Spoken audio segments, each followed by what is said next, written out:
Ouais. Allez, donc on attaque. Vous m'entendez? Oui, ça y Bon, est. c'est parfait, c'est parfait.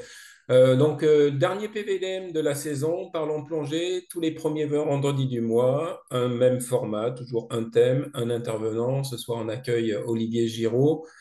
Une visioconférence sous Zoom, 30 à 45 minutes de présentation, 30 minutes d'échange par la suite. Donc, ceux qui souhaitent poser des questions, utilisez le chat et puis je relèverai les questions et on démarre à 20h30. Bien évidemment, le support sera accessible sous la chaîne vidéo YouTube de la CTD. Voilà, disponible, le lien est disponible sur le site. Olivier, je te laisse la main, j'arrête le partage. Merci, bonsoir à tous et bienvenue. On va parler ce soir des accidents de plongée et puis surtout de leur prise en charge aux caissons. Alors caisson, j'aime pas beaucoup ce terme, on parle plutôt de chambre ou de centre de médecine hyperbare. Ça fait caisson, c'est un peu une connotation un peu négative, donc j'aime pas trop ce terme. Donc on parle plutôt effectivement de chambre hyperbare ou de service de médecine hyperbare. Alors je vais articuler ma présentation autour de ce plan, hein. Je vais vous faire une introduction assez brève. Je vais Non, viens. Il faut que tu partages, Olivier. Ah, Voilà, ouais. tu l'as? Vous l'avez là? Non, non, on ne Non. la voit pas. Ah, attends, bouge pas, c'est parce que le partage s'est arrêté en cours de route, j'avais pas vu.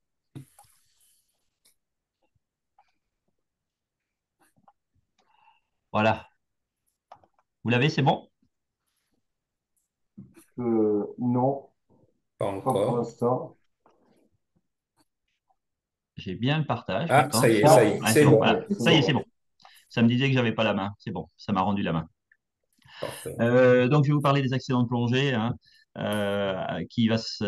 va s'articuler, la présentation va s'articuler autour de ce plan, hein, une introduction assez brève.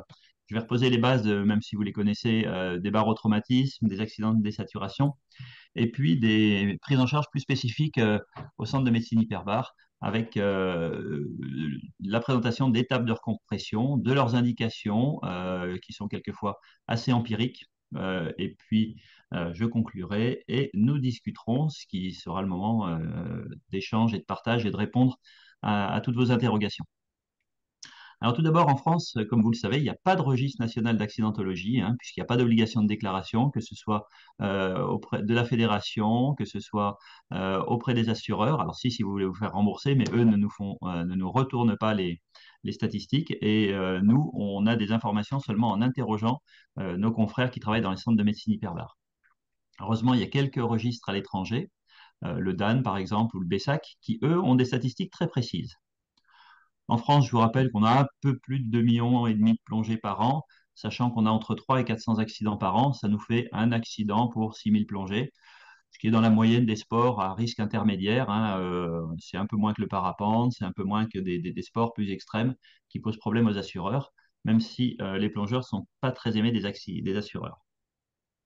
On a trois pics d'accidentologie, hein, c'est ce que je disais tout à l'heure en préambule. On a le mois de mai, c'est la reprise. Les gens sont déconditionnés. Très souvent, ils n'ont pas plongé pendant 3 4 mois pour certains, hein, et ils se mettent à faire 40 ou 50 mètres lors du premier week-end de sortie et on les retrouve aux caissons de Marseille, de Toulon et ils reviennent ensuite aux caissons de Lyon pour finir leur séance. On a un pic, bien évidemment, qui est lié à l'augmentation du volume. Il y a beaucoup plus de plongeurs, hein. Les plongeurs se concentrent beaucoup sur juillet et août. Donc, c'est l'effet nombre qui fait qu'on a statistiquement plus d'accidents de plongée. Et puis ensuite, eh bien, il y a les moniteurs qui sont fatigués, les moniteurs des structures commerciales qui continuent de plonger, ou les moniteurs qui font toujours de la formation et qui ont plongé énormément entre mai et septembre, octobre. Et on a les moniteurs qui arrivent, hein, des 2, 3 et 4, qui nous arrivent au caisson en fin de saison, octobre, novembre, tout simplement parce qu'ils ont mis leur corps un peu à rude épreuve avec des plongées nombreuses et multiples. Alors, on n'a jamais leur carnet de plongée, hein, parce qu'ils notent le plus souvent plus. Par contre, quand on voit leurs ordinateurs, effectivement, les plongées se sont bien accumulées avec des désaturations qui sont très compliquées. Qu'est-ce qu'un accident de plongée? Eh bien, un accident de plongée, et qu'est-ce qui conduit au caisson? Eh bien, un accident de plongée, il faut garder en mémoire quelque chose de très simple, hein, c'est tout signe clinique anormal, ou tout signe clinique anormaux, s'il y en a plusieurs, qui surviennent dans les 24 heures suivant une plongée, que ce soit en scaphandre autonome, en apnée, quelle que soit l'activité qui fait que vous avez pu saturer ou vous avez pu être soumis à des variations de pression. Dans les 24 heures, ça peut être un peu au-delà même, hein. Si vous avez plongé toute une semaine aux Maldives, que vous avez fait 3-4 plongées par jour, et puis que vous prenez l'avion et en rentrant, quand vous vous posez, ben, vous avez des signes cliniques, ça peut être effectivement, faut garder à l'esprit que ça peut être un accident de plongée. Je dis volontairement accident de plongée sans poser d'étiologie. Ce qu'il faut quand même savoir, c'est que 80% des symptômes et des accidents surviennent dans la première heure. Alors, le chiffre est variable. Certains disent 90, on trouve quelquefois 70. Bref, la majorité des accidents surviennent dans la première heure. Ils sont d'autant plus graves qu'ils surviennent tôt ou qu'ils surviennent dans l'eau. Un accident de désaturation qui survient au palier, alors ça, c'est pas bon du tout. Il survient avant la première heure de sortie de l'eau et ça témoigne le plus souvent d'un accident grave.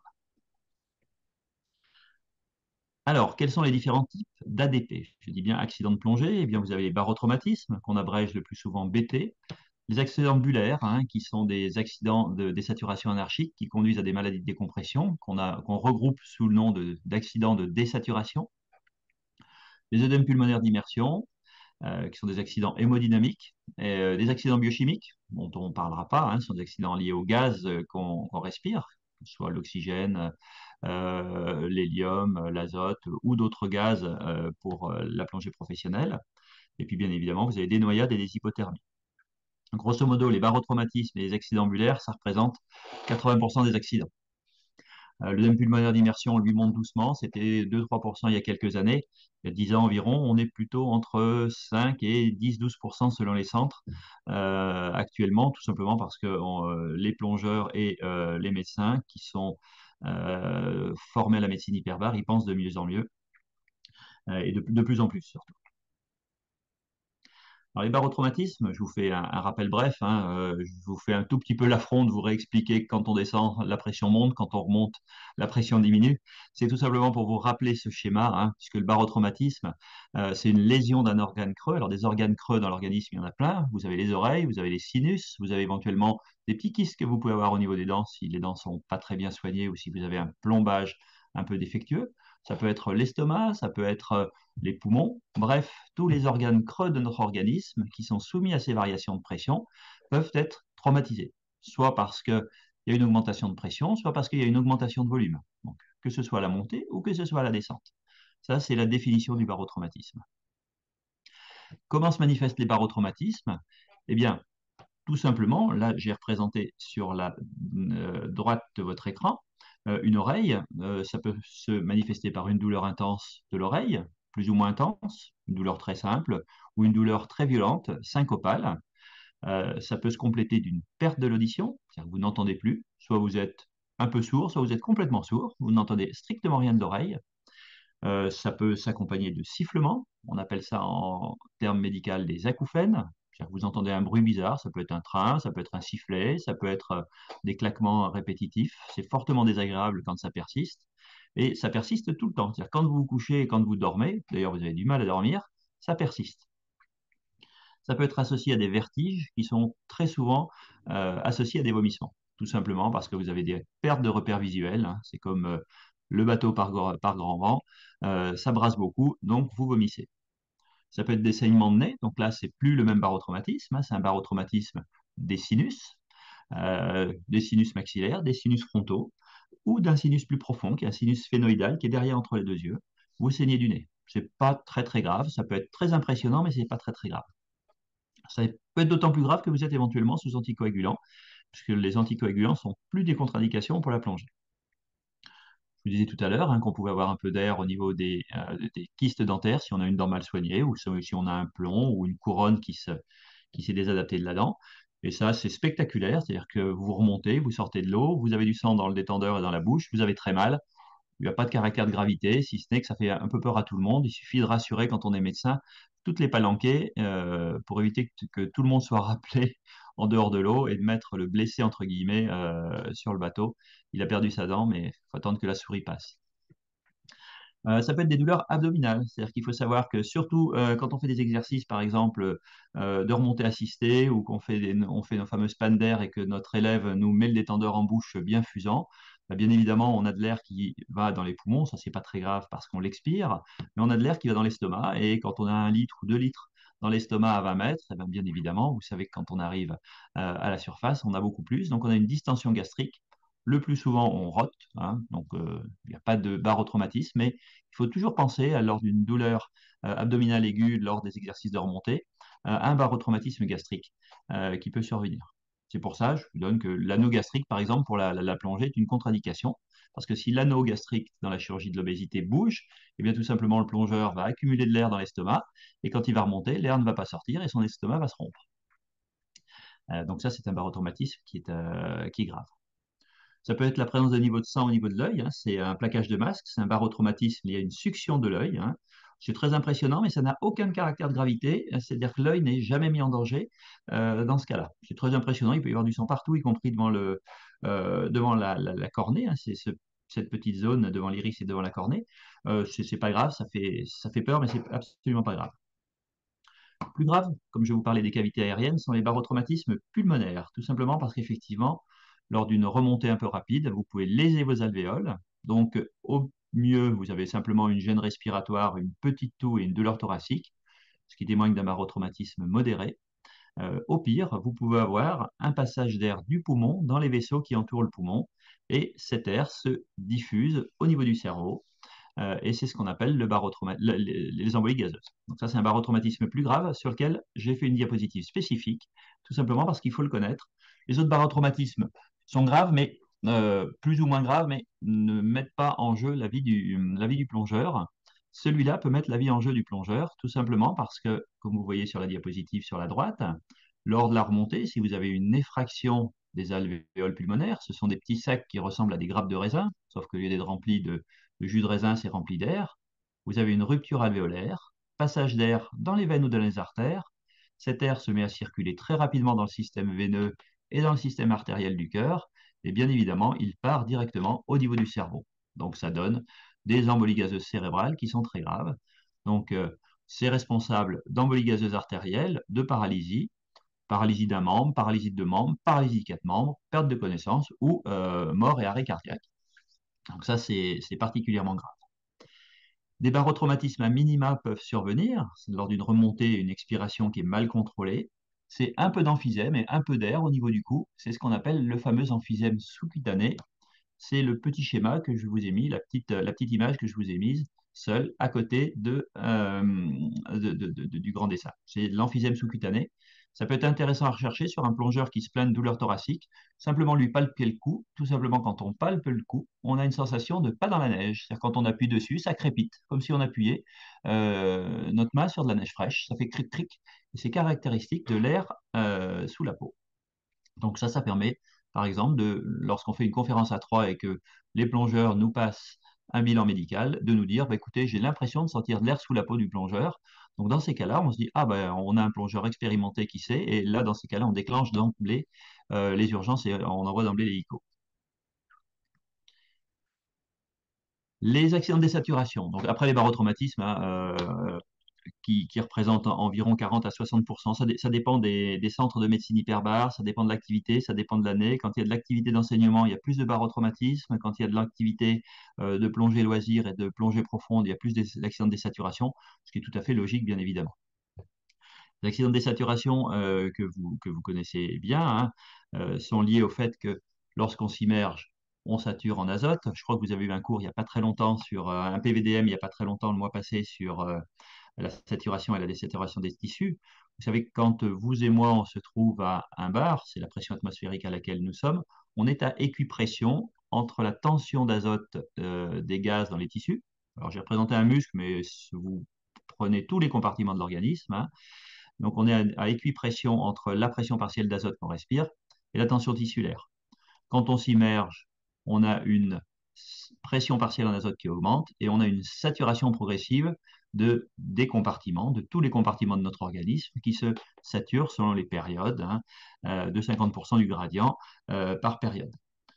Le problème de la sursaturation, c'est pas très grave, c'est surtout quand on remonte, puisque là, on se retrouve dans une situation qui est un peu plus embêtante, c'est-à-dire qu'on a tous les compartiments de l'organisme qui sont chargés en azote et on a la pression partielle d'azote dans nos poumons qui baisse fortement. Si elle baisse trop, eh bien, on a création de bulles. Tout comme quand on ouvre une bouteille de Perrier brutalement ou une bouteille de Coca qui a été secouée, eh bien, c'est l'anarchie. on a un dégazage anarchique dans les vaisseaux, dans les tissus, bref, dans tout un tas de parties de l'organisme qui conduisent à ce qu'on appelle le véritable accident de désaturation.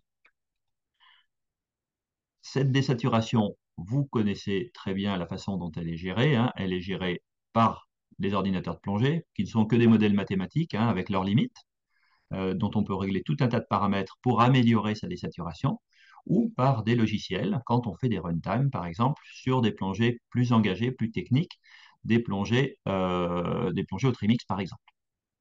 Donc, quand on désature, les ordinateurs nous donnent des stops à ne pas dépasser, tout simplement parce qu'on a des taux de bulles évalués par le modèle informatique présent dans l'ordinateur, qui fait que l'ordinateur nous arrête en disant tu t'arrêtes à 9 mètres, tu t'arrêtes à 6 mètres, tu t'arrêtes à 3 mètres pour éliminer de façon pulmonaire l'azote, parce qu'il faut bien reconnaître que quand on remonte, on fait tous des petites bulles qui passent au niveau pulmonaire et qu'on élimine, tout comme on éliminerait de l'alcool qu'on a bu. On boit un verre de martini, il est absorbé et ensuite on élimine l'alcool quand on expire. Là, c'est la même façon. On crée des bulles qui sont absorbées, qui passent dans le sang. Ce sont des microbules qui passent dans le lit pulmonaire. Quand elles arrivent dans le lit pulmonaire, elles sont éliminées comme, de la même façon que l'alcool, avec différentes périodes selon les compartiments de l'organisme. Donc quand on plonge, on se trouve dans cette zone. On est resté 20 minutes à 40 mètres, donc on est dans cette zone, hein. Donc on a quelques petites bulles qui circulent, c'est pas très grave. On remonte et on a un profil de plongée qui se trouve dans cette partie intermédiaire. Ce sont ces fameuses petites bulles qui sont éliminées par le poumon.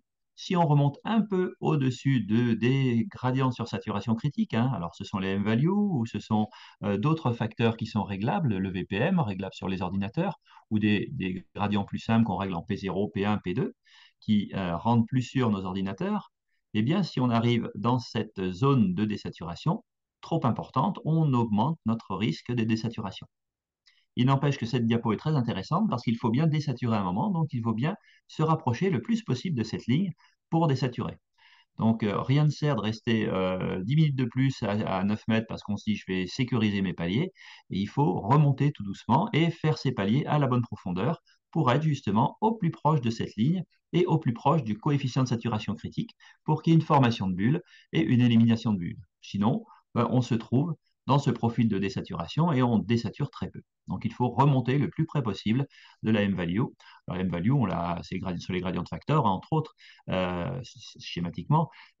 On la règle comme on le souhaite, ça, on en parlera après. Ça nous permet de désaturer au mieux.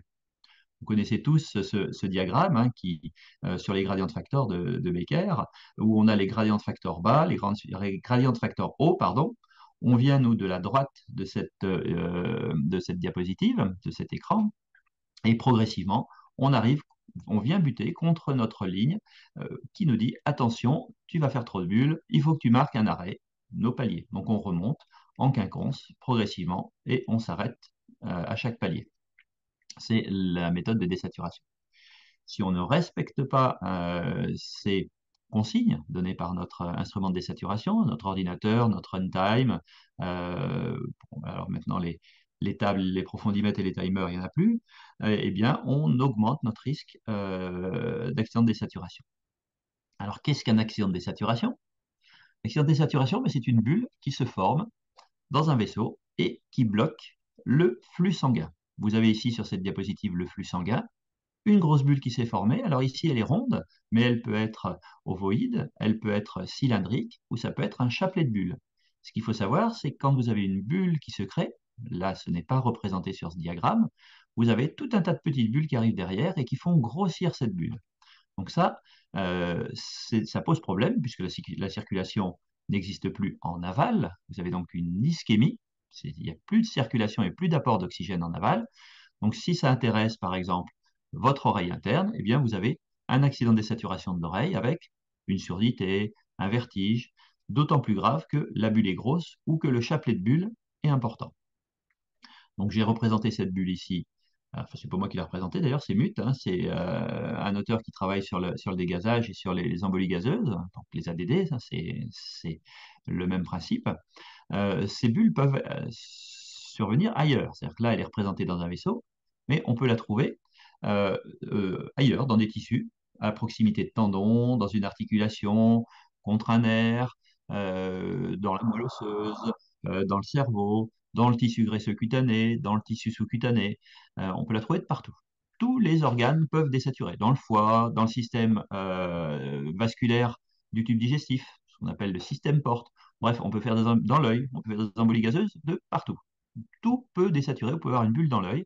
Vous sortez, vous avez un trouble de la vision si ce n'est pas un barotraumatisme. Si on regarde bien, on peut trouver une bulle dans l'œil. Vous trouvez des ADD de partout. Les différents ADD, je vais vous les repréciser. Vous les connaissez, vous les avez tous appris, vous les avez tous enseignés, vous avez tous fait des topos dessus. Deux grands types d'ADD, l'ADD type 1, l'ADD type 2. Alors, on ne peut pas dire que l'un soit moins grave que l'autre, hein, parce que l'un peut être la partie émergée de l'iceberg annonçant le deuxième. Donc, il faut toujours être prudent quand on a des signes cliniques anormaux au décours d'une plongée. Ce sont le plus souvent des atteintes cutanées. Le plongeur se démange. Alors, ce n'est pas l'allergie en principe au latex ou au néoprène, hein, bien que quand on se démange après une plongée, c'est de l'azote qui se trouve sous la peau et ça entraîne une démangeaison jusqu'à ce que cet azote soit résorbé. Ce sont des lésions en relief qui sont de type urticarienne. Ça ressemble à de l'urticaire pour ceux qui ont tendance à être allergiques, sauf qu'il n'y a pas de petit centre blanc. C'est comme sur la photo que vous avez sur la droite. C'est un patient qui a un ADD cutané tout à fait banal qui se nettoie très rapidement en quelques minutes quand on le met sous oxygène au masque à haute concentration. Très, très rapidement, souvent, quand ces patients arrivent au caisson, ils n'ont plus de signes. Quand ils ont des signes cutanés, c'est que souvent ils arrivent avec d'autres signes que ces signes cutanés. Ça peut être des douleurs d'une articulation, hein, des douleurs d'une épaule, d'une hanche. Ce sont essentiellement les grosses articulations. Si vous avez du mal à marcher avec une grosse douleur de hanche, ce n'est pas forcément votre arthrose, hein, ou notre arthrose, on a tous plus ou moins, mais ça peut être un ADD, d'autant plus que vous êtes un plongeur qui a accumulé beaucoup de plongées, puisque l'os est un tissu qui sature lentement, mais qui désature également très lentement. Donc les ADD osseux ou ostéomyoarticulaires concernent surtout les plongeurs qui enchaînent les plongées. Le plongeur qui a fait 3-4 plongées par jour pendant 10 jours, c'est plutôt celui-là qui arrive aux caissons avec une grosse douleur d'épaule, qui a traîné pendant 5-6 jours avec le diagnostic de tendinite. Un peu plus grave sont des douleurs violentes, hein. Le plongeur qui sort en se plaignant d'une violente douleur dans le bas du dos, même s'il n'a que ça, il faut être très très vigilant. Il ne faut pas hésiter à le surveiller, voire à patienter éventuellement un petit peu parce que ça peut être effectivement un lumbago banal, mais être très vigilant, puisqu'assez rapidement, souvent, on a d'autres signes qui complètent ce coup de poignard dorsal, qui sont des impossibilités d'uriner ou des paralysies d'un ou plusieurs membres, essentiellement des membres inférieurs. Donc le plongeur a du mal à se tenir, il commence à tituber, il a du mal à se déséquiper. Là, dans ces cas-là, on le déséquipe et on verra après ce qu'on fait, mais on le prend rapidement en charge. Ça peut être des vertiges intenses et l'impossibilité de se tenir debout. C'est ce que je vous disais tout à l'heure en vous citant l'ADD de l'oreille, associé à des vomissements quasiment systématiquement, hein, puisque tout tourne dans tous les sens. Donc, c'est quasiment impossible de résister aux vomissements dans ces cas-là. Les bulles peuvent se localiser au niveau du lit pulmonaire, puisque je vous disais tout à l'heure que quand on remonte, on évacue les bulles en expirant, tout simplement parce qu'on a de l'azote qui arrive au niveau du lit pulmonaire. Cet azote est absorbé par la barrière alvéolo-capillaire, passe dans les alvéoles, et on expire cet azote.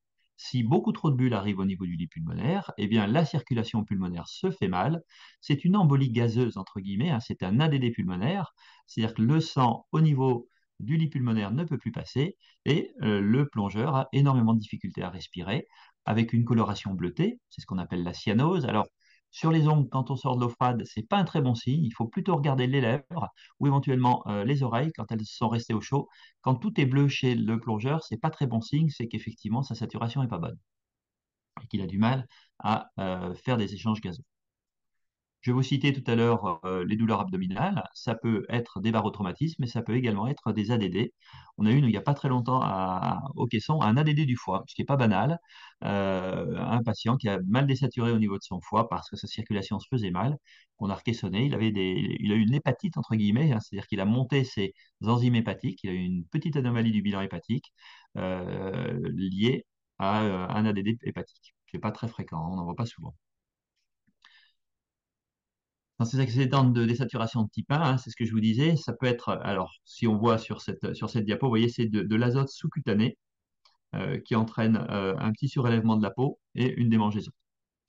Cet azote peut être dans les vaisseaux, peut être intra-artériel, Et dans ces cas-là, ça donne un type de lésion très caractéristique que je vous ai mis ici. Alors ça, c'est une fesse gauche d'un plongeur.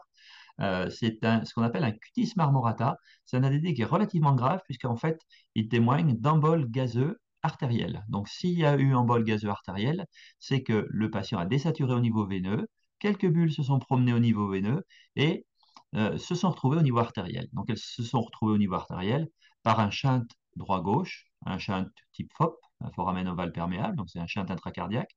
Mais il y a tout un tas d'autres shunts. Il y a des shunts pulmonaires, hein, des veines pulmonaires qui passent directement dans les artères. Il y a des veines hépatiques qui passent directement dans les artères. Vous avez tout un tas de shunts. Donc, c'est un patient qui a dégazé de façon plus ou moins normale, un peu plus probablement que la moyenne, mais en tout cas, l'air est passé du mauvais côté, l'azote, pardon, est passé du mauvais côté, l'azote est passé au niveau artériel, et ce sont en fait tout un tas de petites zones ischémiques, c'est-à-dire sans oxygène, au niveau des artérioles et de la peau. Ça, ce sont des ADD de type 1, mais qui sont à considérer comme des ADD graves. Vous pouvez avoir des ADD aussi carrément au niveau d'une articulation. Alors, ça peut être au niveau de l'os. Là, c'est un genou, hein, une photo d'un genou qui est tiré d'un ADD qui est survenu sur un pilote d'avion qui est monté très rapidement en altitude. Ça n'a rien à voir avec le plongeur, mais le mécanisme est strictement le même. Il était C'était des Américains, donc il avait un F-15 et il est monté plein pot en altitude. Certes, habituellement, il respire d'oxygène. Manifestement, il ne s'était pas assez dénitrogéné avant de remonter et il a fait une bulle gazeuse au niveau de l'articulation que vous voyez très bien. Sur la gauche de la photo, vous avez une articulation normale, l'articulation est fine. En haut, c'est le fémur, en bas, c'est le tibia, hein, on est au niveau du genou. Et à droite, vous voyez très bien, on a l'impression qu'il y a une petite banane. Eh bien, c'est une bulle tout à fait claire, vous voyez. Enfin, on dit claire, nous, mais elle est noire. C'est une bulle au niveau de l'articulation. Ça peut arriver à un plongeur loisir. Ça fait horriblement mal. Mais ça guérit très vite, heureusement. Alors, quand on a ces patients, je vous ai rappelé les barotraumatismes, je vous ai rappelé les accidents de désaturation, leur mécanisme. Quand on a des patients qui arrivent au caisson en se plaignant d'un signe clinique, comment le prend-on en charge? Eh bien, le but de la prise en charge, c'est déjà de connaître et d'évaluer la gravité du patient. Donc, très rapidement, on s'enquiert de ses antécédents médicaux, de ses antécédents chirurgicaux, parce que quelquefois, on découvre des choses un peu curieuses. Si on découvre, par exemple, un patient qui a eu un anneau gastrique, je vous rappelle que c'est une contre-indication de plongée, mais il peut ne pas l'avoir dit à tous les médecins qui l'ont vu et qui lui ont fait ses certificats médicaux.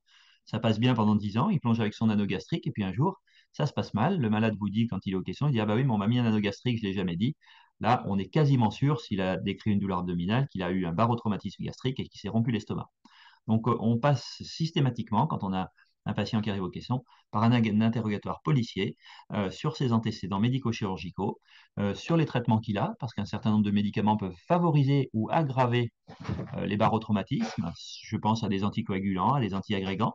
Ce ne sont pas des contre-indications à la plongée, mais quand on sait que ça aggrave, on peut utiliser des antidotes, entre guillemets, pour éviter l'aggravation de l'ADD ou du barotraumatisme.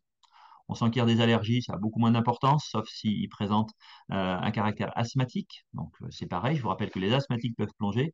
Si par contre, effectivement, il nous décrit, alors qu'il commençait sa plongée, une rhinite allergique très importante, une dyspnée, une gêne respiratoire, et qu'il a malgré tout plongé, là, on va s'orienter vers un barotraumatisme pulmonaire, par exemple. Donc l'interrogatoire policier de nos patients est vraiment très important parce que 80% du diagnostic est fait lorsqu'on interroge le patient. Ensuite, on rentre dans un domaine qui nous intéresse plus, mais qui est important, mais pas moins que les deux, pas plus que les deux autres, hein. C'est le fait qu'il soit son niveau de plongeur, hein, savoir si c'est un plongeur en formation, si c'est un plongeur expérimenté, si c'est un plongeur très engagé, le type de la plongée, bien évidemment, si c'était une plongée très profonde, de quelle façon il a plongé, si c'était sa première plongée, des plongées consécutives, successives, la 15e plongée du séjour ou la deuxième, ça n'a pas du tout le même impact sur la prise en charge du patient et le même diagnostic. L'apparition des symptômes, c'est ce que je vous disais tout à l'heure, hein. Plus le symptôme apparaît tôt, plus c'est grave. Un symptôme qui apparaît au palier de 9 mètres, le plongeur n'est pas bien barré, il faut le prendre rapidement en charge quand il sort sur le bateau. Si ça s'améliore quand il a été mis sous oxygène, ça c'est plutôt bon signe. Si ça s'aggrave, alors on a quelquefois des histoires, je vais vous raconter une histoire de chasse. On a un patient qui a fait un ADD sur un bateau, je crois que c'était c'était au Lavandou, il me semble. Bon, peu importe. Et il a été mis sous oxygène et puis il a fini par dire, bon, écoutez, non, ça va bien, c'est pas la peine de déclencher les secours. Et manifestement, il a dû convaincre tout le monde et être un peu pénible. Il est passé par le fameux tunnel de Luce-la-Croix-Haute, par le fameux col, pardon, de Luce-la-Croix-Haute, qui est à 1300 mètres, à 1400 mètres. Et la bulle qu'il devait encore avoir, qui était quiescente, s'est de nouveau chargée en azote, s'est mis à grossir, et il a majoré son accident de désaturation. C'est comme ça qu'on l'a eu aux caissons de Lyon. Il aurait dû être caissonné à Marseille ou à Toulon, mais enfin à Marseille en tout cas, et on l'a eu aux caissons de Lyon. Il faut évaluer les lésions initiales, hein. Si vous avez un patient qui arrive simplement avec une surdité modérée, vous entend quand vous lui parlez ou quand vous lui chuchotez à l'oreille, c'est pas tout à fait la même chose que s'il est complètement sourd. On l'examine bien évidemment, hein. Tous les médecins doivent examiner les patients. On examine les poumons, le cœur, on fait un examen neurologique pour nous orienter vers la gravité de la lésion ou l'absence de gravité. On fait assez peu d'examens complémentaires quand on prend des patients en urgence. Il y a un examen complémentaire qu'on fait quand même assez facilement, c'est le scanner thoracique, tout simplement parce qu'on veut éviter un passage d'air au niveau de la cavité pleurale du patient, ce qu'on appelle, nous, les pneumothorax. Donc, voilà. Donc ça, on veut à tout prix l'éliminer, tout simplement parce que ça pose un problème quand on caissonne ces patients. Il faut drainer cet air avant de les mettre dans le caisson. Le scanner cérébral, on le fait le plus souvent secondairement, sauf si l'état est gravissime du patient. En fonction de l'interrogatoire et du type de plongée, ben, ça nous oriente, et vous, ça vous oriente déjà, hein, sans être médecin, vers le type d'accident que présentait le patient. Si le patient présente une douleur de l'oreille, par exemple, isolée, sur une plongée dans l'espace médian, entre guillemets, hein, eh bien, c'est le plus probablement un barotraumatisme de l'oreille moyenne. Alors ça, c'est le malade sort, il a mal à l'oreille, il a fait des yo-yo parce qu'il faisait des exercices dans la zone des 10 mètres ou dans la zone des 20 mètres, bah, c'est un barotraumatisme. Si cette douleur de l'oreille est accompagnée de sifflements, d'anomalies de l'audition ou d'autres signes, entre autres des vertiges, c'est qu'il a présenté plus probablement un ADD s'il plongeait dans un espace lointain ou un barotraumatisme de l'oreille interne, de l'organe sensitif, qui est un barotraumatisme grave.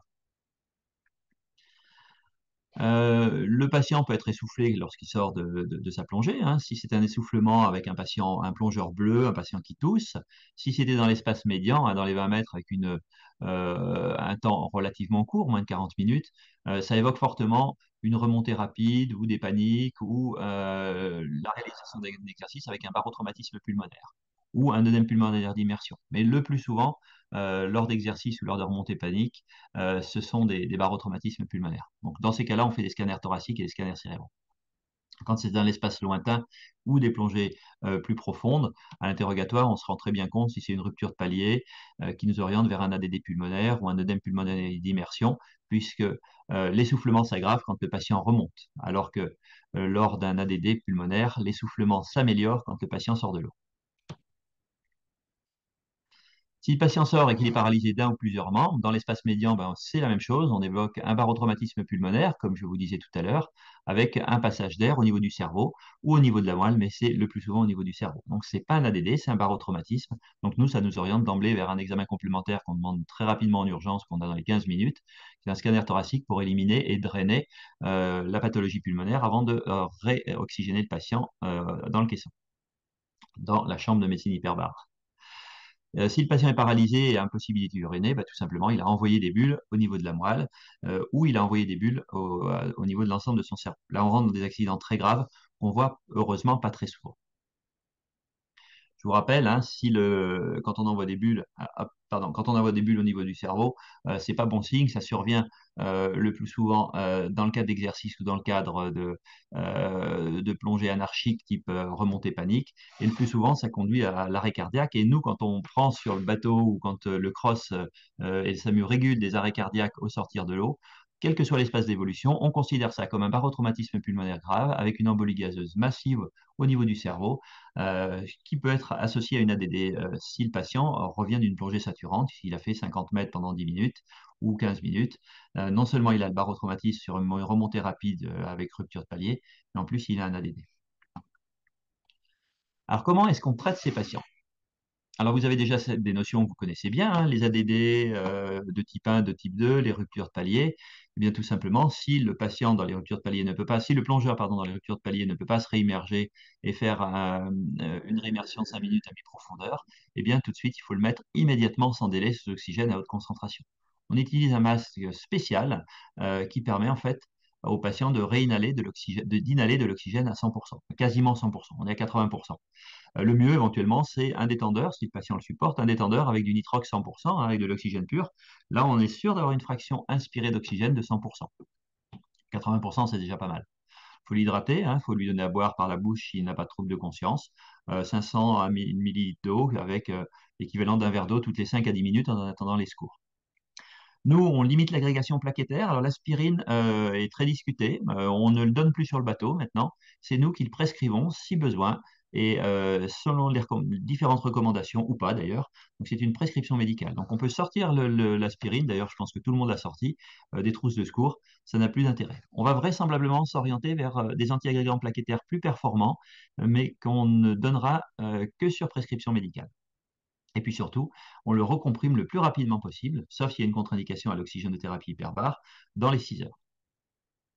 Alors pourquoi recomprimer un patient? Eh bien tout simplement parce que je vous rappelle que les bulles dont souffre le patient sont des bulles d'azote. Dans la diapositive, vous ne voulez pas passer, sont des bulles d'azote et plus on le recomprime, vous voyez sur la gauche les recompressions, donc à l'air libre, à 18 mètres, à 30 mètres et à 50 mètres. Plus on recomprime le patient, plus on écrase la bulle. Vous voyez que le rayon de la bulle s'effondre, on passe de 1 mm à 0,55, on passe d'un volume de bulle de 4,19 à 0,70, une surface qui s'effondre d'autant plus, elle passe de quasiment 13 mm² à 4 mm². Et un rapport du coup surface sur volume qui est très favorable, donc qui favorise les échanges, puisque la surface diminue beaucoup moins que le volume. Donc on a une plus petite bulle avec une surface très importante, donc ça favorise le delta P. Donc plus on comprime les patients profondément, plus on a une delta P, c'est la pression intrabullaire en azote versus la pression extrabullaire. Je vous rappelle que la pression extrabullaire, quand on oxygène les patients, elle est de 0 puisqu'il n'y a plus d'azote. Donc la pression respirée, la ppn2 entre guillemets, est 0. C'est pour ça qu'on les recomprime.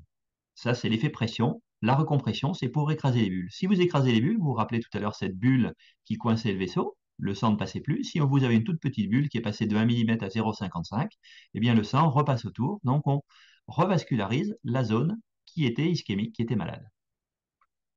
C'est là que le deuxième effet agit, c'est l'effet oxygénothérapie. Quand vous augmentez la fraction inspirée des patients que vous mettez dans le caisson, voire même avant de le mettre dans le caisson, vous favorisez l'oxygène dissous dans le sang et vous favorisez la diffusion de l'oxygène dans les tissus. C'est représenté par ces deux diagrammes. En haut, vous avez un patient qui respire de l'oxygène à 21% par exemple. Donc l'oxygénation est représentée par ce cylindre. Vous voyez bien qu'à partir du capillaire du milieu, les tissus oxygénés correspondent à ce cylindre. Si on rajoute de l'oxygène, soit en mettant un masque à oxygène, soit en le recomprimant, on augmente le volume d'oxygénation et de diffusion de l'oxygène. Donc c'est l'effet, c'est ce qu'on appelle, nous, dans notre jargon, l'effet PPO2. On a écrasé la bulle, on a favorisé la circulation de sang dans ce capillaire, et comme on a augmenté la concentration d'oxygène dissous, on augmente l'oxygénation des tissus qui étaient lésés ou en cours de lésion. Ceux qui sont complètement lésés, c'est fini, c'est foutu. Ceux qui sont dans la pénombre, ceux qui sont rattrapables, eh bien on les rattrape. Et c'est comme ça que vous avez des patients qui rentrent, qui sont sourds dans le caisson et qui ressortent, qui entendent. Tout simplement parce que vous aviez des cellules qui étaient sidérées par le manque d'oxygène par une bulle. On a écrasé la bulle, on a remis de l'oxygène et l'oreille refonctionne à la sortie du caisson. On a différents traitements, différentes tables. On a des tables à 18 mètres, on a des tables à 30 mètres. Donc l'USN6, c'est une table à 18 mètres. Donc on fait respirer de l'oxygène pur au patient à 2,8 ATA. Alors, on en discutera après. Le patient n'est pas à 1,6 mais à 2,8 ppO2 d'oxygène. On a des tables Comex 30 en nitrox qu'on n'utilise plus en France. Les Russes les utilisent encore. On a des tables, nous, Comex 30, mais qui sont des tables qu'on utilise à l'hélium. Donc on a la même ppO2, on a une ppO2 de 4, on a une pression de 4, on a une ppO2 de 1,8. Ça, l'avantage, on a une ppn2 par exemple de 0. Donc on a un échange bullaire qui est très important. Et on a des tables C50 ou D50 à 50 mètres, toujours en hélium, parce qu'on garde une ppO2 max de 1,8. de 2,8, pardon, excusez-moi. On a des tables à 50 mètres donc avec 6 de, de pression et toujours une ppm2 à 0. Donc plus on augmente la pression, c'est-à-dire plus on descend dans les tables, plus les tables sont profondes et plus on augmente le gradient d'azote. Actuellement, il y a un grand débat au sein de la médecine hyperbare. On faisait énormément de tables à 50 mètres. Les différentes recommandations actuelles sont plutôt à se limiter sur des tables à 30 mètres, tout simplement parce que quand on utilise ces tables à 30 mètres, sont souvent des plongeurs assez graves. Et s'il faut les remonter de ces tables à 50 mètres qui durent 7 heures, c'est un peu plus compliqué. Donc actuellement, on est plutôt sur des Comex 30, qui sont des tables relativement longues quand même, hein, qui sont des tables de 5 à 7 heures selon la durée. Pourquoi est-ce qu'on utilise l'hélium? Bah, tout simplement parce que ça augmente le gradient d'azote, hein. Si vous mettez face à une bulle d'azote de l'hélium et de l'oxygène pur, eh bien, l'azote va diffuser, va sortir très rapidement de la bulle. Très très vite, dès les premières minutes d'oxygénation et les premières minutes de recompression, l'azote sort. On augmente le gradient, hein, c'est ce que je viens de vous dire. Il faut être vigilant parce que comme on utilise de l'hélium, on augmente la contre-diffusion isobare. Donc il y a de l'hélium dans la bulle et si on met d'emblée de l'hélium, eh bien on a l'hélium qui rentre dans la bulle et on aggrave les lésions. Donc en fait, l'hélium n'est utilisé qu'au-delà de 18 mètres. On descend notre patient en pression, hein, on augmente la pression, on le descend comme si on plongeait, on le descend à 18 mètres en oxygène pur et ensuite on switch sur des gaz à l'hélium. Donc le caisson, ça ressemble à ça. Donc c'est une chambre de médecine hyperbare. Je ne sais pas s'il y en a déjà qui l'ont visité. Je pense que j'organiserai en complément de ce topo une visite pour vous réexpliquer et vous remontrer comment ça fonctionne. Donc c'est une grande chambre, c'est une grande cocotte minute horizontale. Nous en avons deux. Ça c'est la chambre A que vous voyez ici. Vous avez un petit sas qui est ici et tout au loin, au fond de la diapositive, vous avez la chambre B. Donc on a 2 fois 8 patients qui sont installables dans cette chambre. Alors, ils sont bien installés. Ils sont installés sur des sièges, comme vous voyez à l'entrée de ce caisson. Voilà. Donc, on a 4 fauteuils d'un côté, 4 fauteuils de l'autre. On se croirait dans un avion. On est plutôt bien installé. Il fait chaud quand on comprime, il fait froid quand on décomprime. Donc, souvent, nos patients s'endorment à la descente. Ils sont installés sur des sièges comme ceci avec un masque type aviateur qui lui apporte de l'oxygène pur et un déversoir qui fait ressortir l'oxygène pur ou l'oxygène et l'hélium. On gâche beaucoup d'hélium quand on fait des C50, des C30 ou des D50 parce que l'oxygène part dans l'atmosphère. On n'a pas de recyclage possible. Et là, on voit un patient qui est en train de faire une séance d'oxygénothérapie hyperbare. On le voit à travers d'un hublot, mais il est surveillé par des caméras. On le voit en permanence. Alors, on peut prendre en charge des patients très graves, hein. Ici, vous avez 2 patients, par exemple, qui sont en chambre de médecine hyperbare, qui sont des patients allongés. Alors, vous voyez, ils sont bien, hein, ils lisent, ils bouquinent, donc ils sont allongés tout simplement parce qu'ils partent pour des tables qui durent de 5 à 7 heures. Donc, on va pas les laisser assis 5 à 7 heures, ce d'autant qu'ils peuvent éventuellement avoir des lésions avec une paralysie des membres inférieurs. Donc, le plus souvent, on leur donne un petit sédatif pour les détendre parce qu'ils sont angoissés et ça, on le comprend. Et très souvent, ils s'endorment. Donc, on surveille quand ils sont avec le masque sur le nez, on surveille leur fraction expirée d'oxygène. C'est ce que vous voyez sur la diapositive, sur la droite de la diapositive. On surveille l'expiration. Donc, vous voyez, le patient expire. Il expire 1864 sur cette diapositive, hein, millimètres d'oxygène. Donc, si vous faites un rapport, là, on est grosso modo à un peu plus de 18 mètres. On a un peu plus de 18 mètres. Il est à 2,8 ATA à ce moment-là. Ensuite, il réinspire, donc l'oxygène diminue et l'oxygène remonte. Donc, on suit la respiration du patient et la qualité de l'oxygénation. On le suit également en le visualisant, hein, puisqu'on a on a des caméras qui nous permettent de voir en permanence ce qui se passe dans le caisson et de déclencher des alarmes ou d'intervenir et de rentrer dans le caisson par le sas que je vous ai montré tout à l'heure. Sur cette diapositive, vous voyez la chambre, on est dans la chambre B, là, et la porte tout au fond, c'est la porte de notre sas qui nous permet de nous caissonner dans le sas et de rentrer pour voir le patient, pour intervenir, pour tout un tas de raisons. Les tables de recompression, il y en a plusieurs. La table la plus fréquemment utilisée maintenant pour la recompression, c'est ce qu'on appelle la table Comex 30, qui est une table de 450 minutes. Vous voyez, on débute à 0 sur la gauche de l'écran. On a une incursion en bleu jusqu'à 18 mètres, c'est de l'oxygène pur. Et donc, on monte jusqu'à 2,8 ATA. On descend entre 1 et 3 mètres minutes selon la tolérance du patient. On descend très très lentement. C'est une descente très lente. Alors, quand ce sont des plongeurs, on se permet de descendre un peu plus vite parce que leurs oreilles passent bien. Et ensuite, on switch sur un Heliox 60, 60% d'hélium et 40% d'oxygène. jusqu'à 30 mètres où on laisse le patient 60 minutes en tout. 60 minutes. Ces petits air breaks que vous voyez ici, ces petits 5 minutes, on lui fait respirer un air qui est appauvri en oxygène, tout simplement pour éviter la toxicité pulmonaire que vous connaissez sous le nom de Lawrence Smith, pour éviter la toxicité pulmonaire de l'oxygène. Donc, toutes les 15 minutes, on le passe en air, alors en air hélium, enfin en air, entre guillemets, on le passe en héliox, appauvri en oxygène et enrichi en hélium. Et ensuite, progressivement, on remonte jusqu'à 18 mètres. Là, on arrive, on est quasiment à on est un peu plus de 2 heures de table. Une fois qu'il a fait ses 2 heures de recompression dans la zone des 30 mètres, on remonte à 18 mètres et on finit la table à 18 mètres et à 12 mètres en oxygène pur. J'ai perdu ma souris. Voilà. Ces petites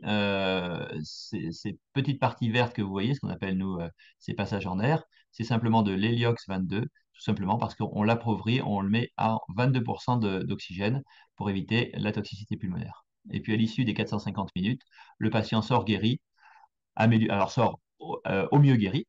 C'est-à-dire il rentre, il était paraplégique, paralysé des deux membres inférieurs, il sort, il n'a plus de paraplégie. Dans ces cas-là, on le surveille. Alors, on peut être amené à refaire une table très rapidement derrière de consolidation ou une COMEX 30.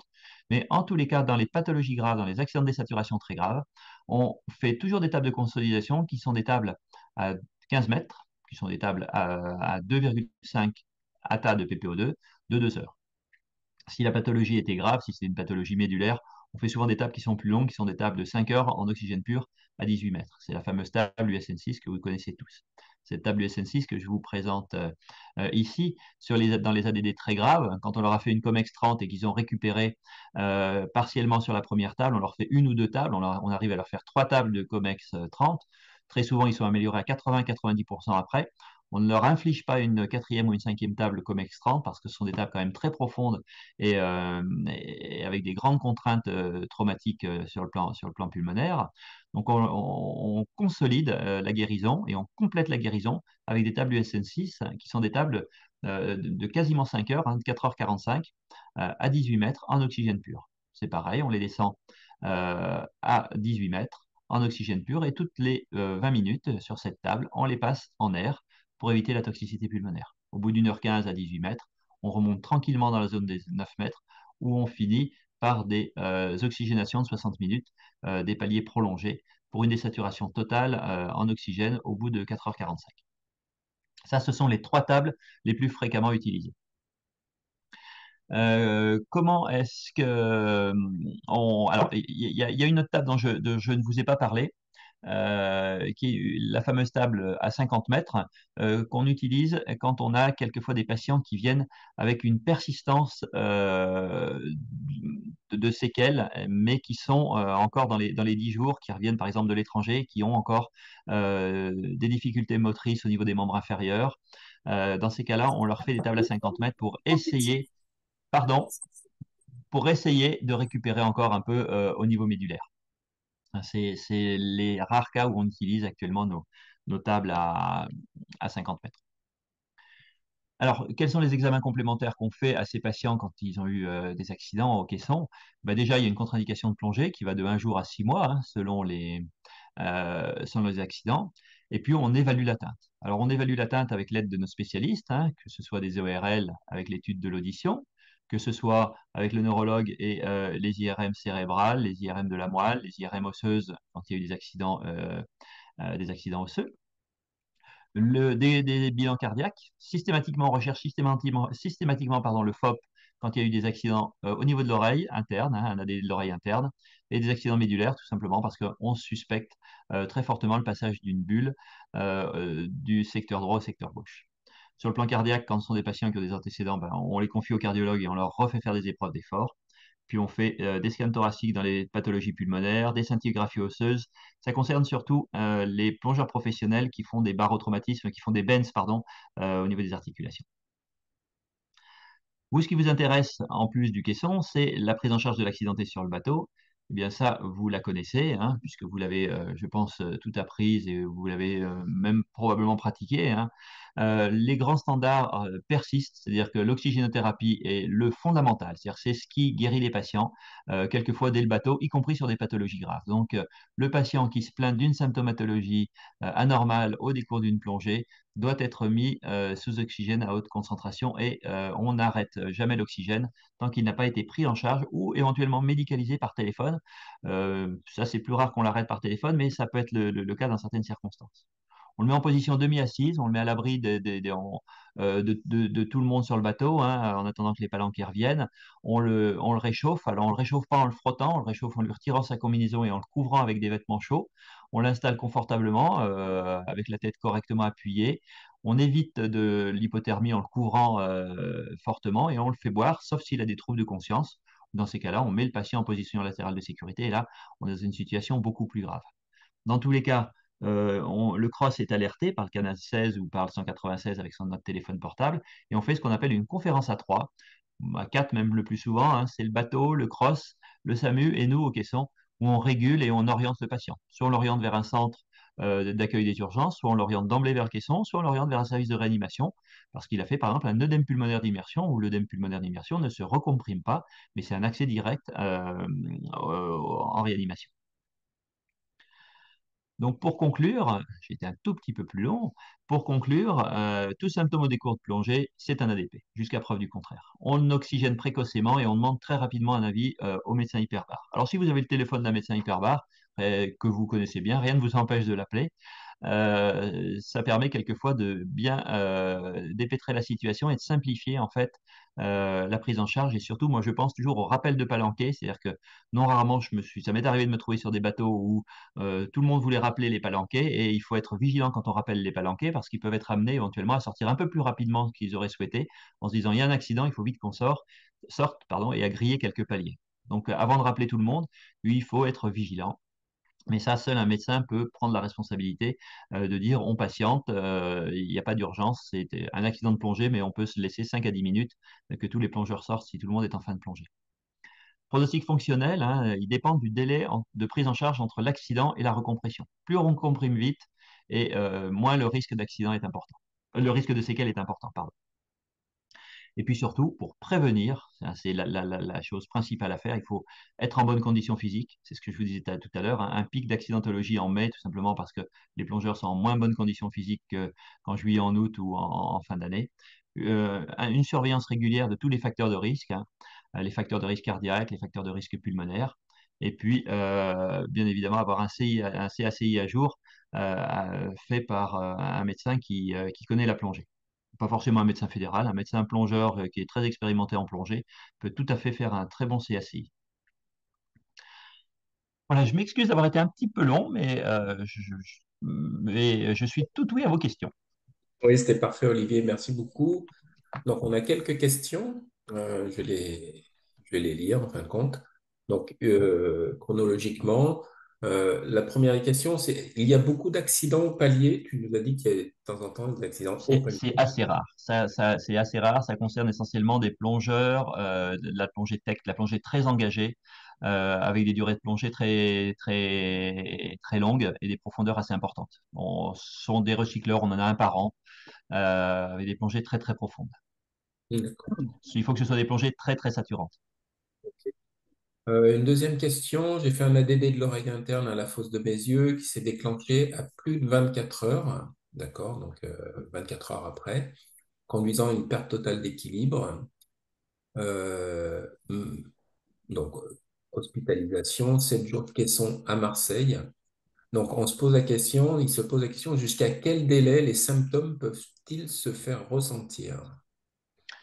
Alors, les grandes règles, on dit classiquement 80% des ADD dans la première heure, les ADD, c'est dans les 24 premières heures. On en voit assez rarement à 36 ou à 48 heures. À 36 ou à 48 heures.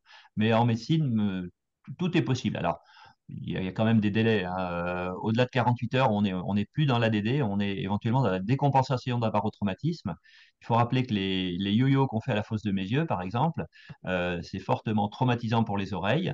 Et un Valsalva qui est fait de façon très puissante pour faire passer le tympan. Alors le tympan, lui, va se prendre une variation de 300 à 400 millibars, allez, on va dire 0,5 bar.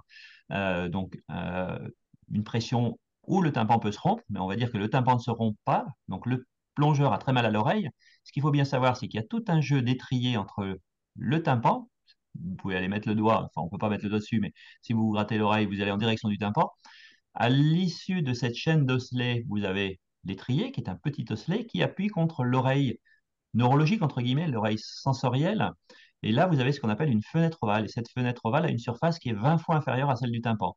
Ce qui veut dire que par le biais des mouvements des osselets entre le tympan, je vous rappelle, je vous ai cité un exemple de 0,5 bar de variation, vous multipliez par 20 le delta de pression. Donc, multipliez 0,5 par 20, vous mettez 10 bars de pression sur la fenêtre ovale qui, bien évidemment, se déchire.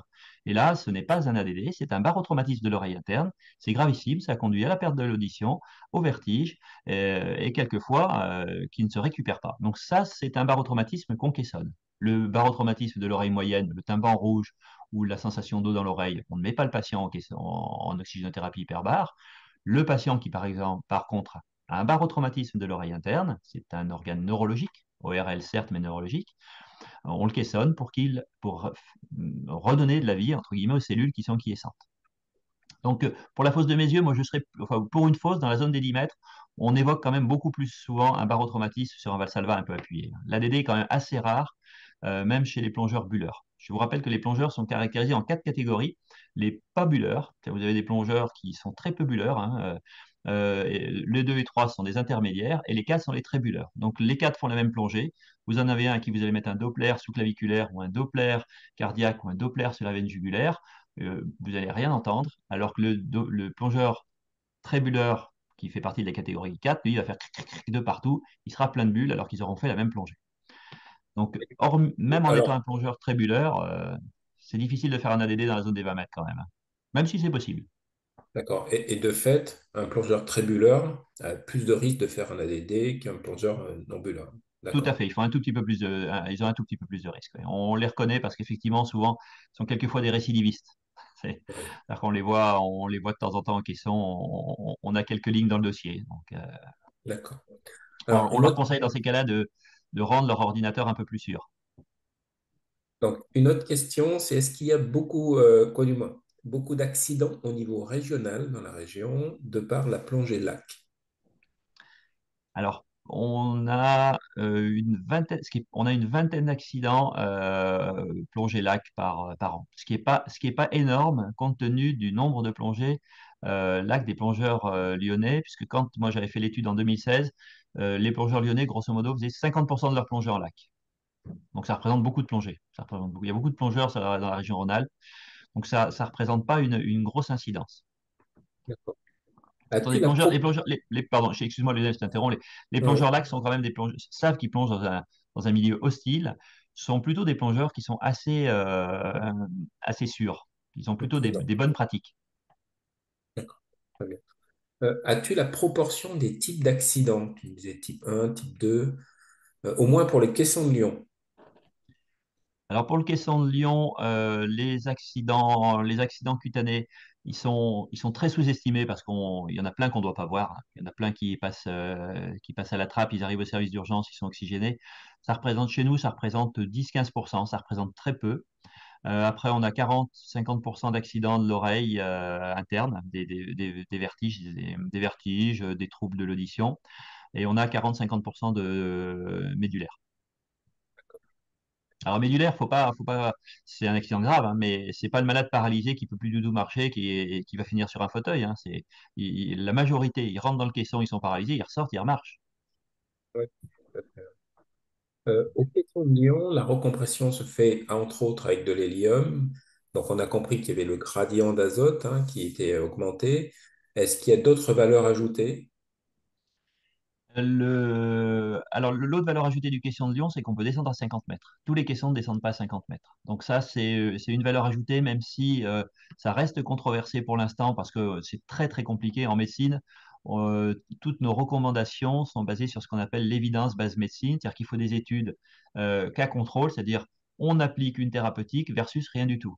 Vous comprenez très bien que c'est impossible de caissonner un patient, de le mettre à 50 mètres versus rien du tout. Le patient sait qu'il est à 50 mètres, c'est qu'il a rien, c'est qu'il a 18 mètres, ils savent très bien. C'est marqué dans le caisson en plus.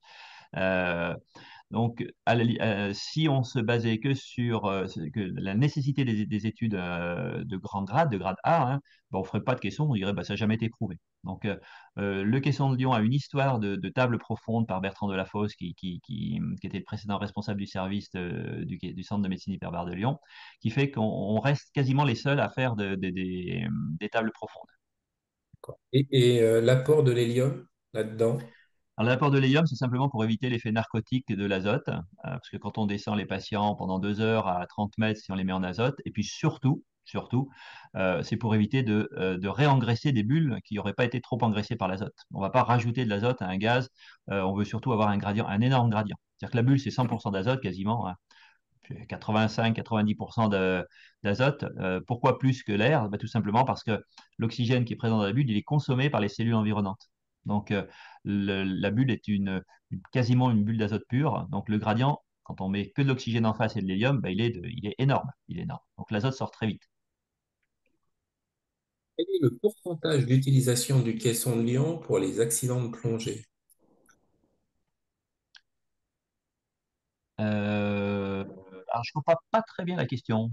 C'est C'est moi qui l'ai posé. Je vais te oui. préciser, dans les 100% d'utilisation du caisson de Lyon, il y a combien de pourcentage utilisé pour la plongée, pour les accidents de plongée, hein? 45 pour 10 000.